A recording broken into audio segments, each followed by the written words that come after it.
Hey guys, Lee again from straightwoo.com, answering your astrology questions. Ask me anything astrologically.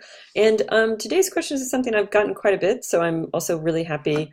I'm kind of banging through them today, so hopefully you'll see a few in your feed. But question is, it's two parts. I'm going to answer the first part more in depth. The second part as a secondary thing. Question is, how a retrograde planet in a person's natal chart may affect their experience of retrogrades. This is a very, very common question because I don't know how it got out there and I don't know what the original source is, but there's an idea that if you have a lot of natally retrograde planets in your birth chart, that you will either experience retrogrades more positively or that they won't bother you as much, or that maybe there's a more simpatico vibe between yourself already and what retrogrades feel like. Um, so yeah, my thoughts?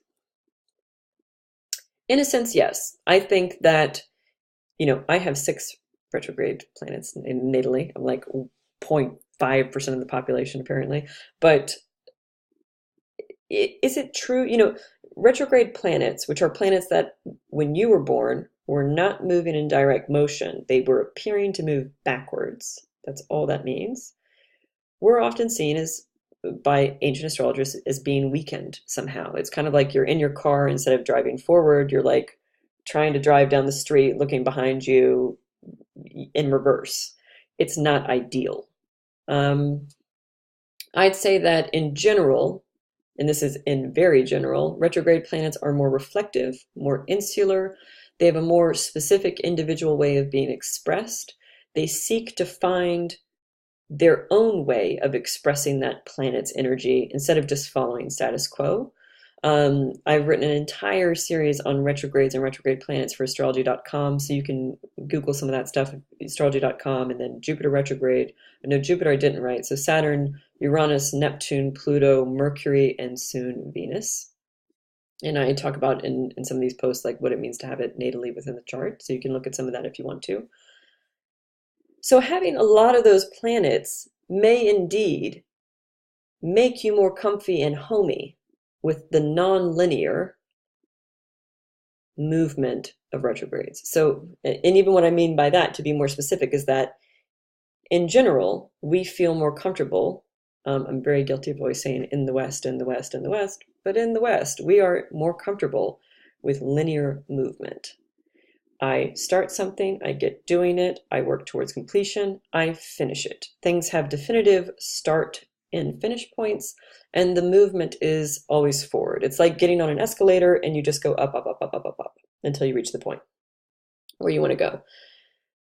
The other way of movement, and the other energy that responds to and complements this one, is nonlinear. So nonlinear is like, I go forward, but then I go backwards, but I go over here. But actually, I've decided this is the right thing, and also I'm going to do this. And actually, maybe I need to go back to the beginning. It's not clear. It's not clear cut. It doesn't follow a straight, easy, simple path forward.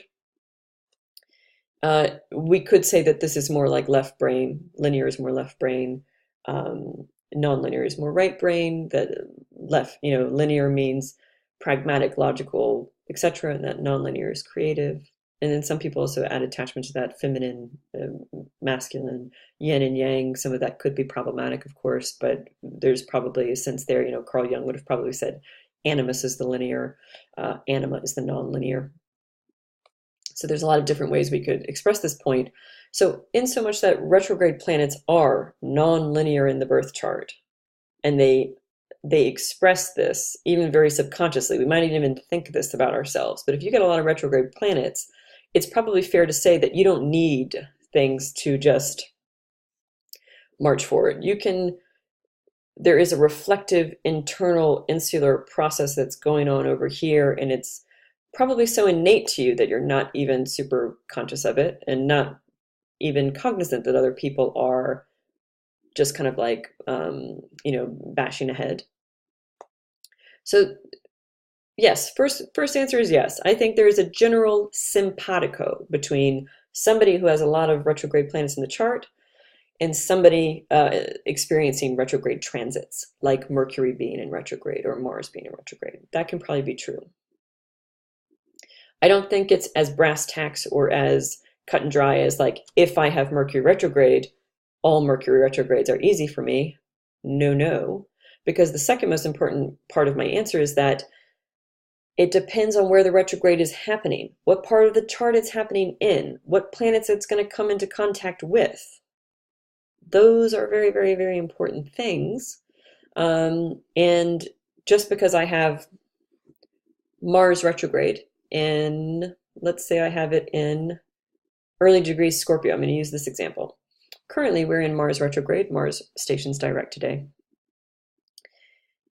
Stationing direct in Capricorn today. This is August 26th. I'm recording this, or 25th or 26th. Can't remember the day I am. Day I'm in right now. And as it stations direct, it's going to move back into Aquarius and then potentially square. Send a nasty little aspect ray back to the early degrees of Scorpio. So I have Mars retrograde in Scorpio, a sign that squares Aquarius by sign. But the Mars retrograde that's natally existent in my chart will not save me from Mars retrograde squaring my natal Mars retrograde. That contact is likely to be itchy, frustrating, to create rash, impulsive feelings, to manifest as anger or some kind of like burgeoning. But power struggles can be here too, like combatant behavior can be here too. So just the fact that I have that natal Mars retrograde is not going to save me from that aspect. Sorry if I've not put that as clearly as I could have done, but that's the second most important part of this answer is, yes, there is an idea and possibly a concept that having a lot of retrograde planets or having a retrograde planet can make us more simpatico and used to the general atmosphere of retrogrades.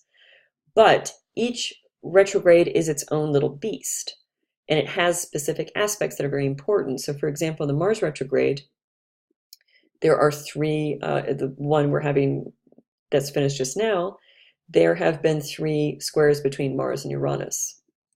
The Mercury retrograde in Leo that's ended about a week ago, Mercury retrograde made 3 squares to Jupiter. The upcoming Venus retrograde in fall 2018 will have 3 oppositions to Uranus and 3 squares to the nodal axis. So those aspects really flavor and make each of those retrograde periods different. The sign it's happening in makes it different. The part of your birth chart that it's happening in will make it different.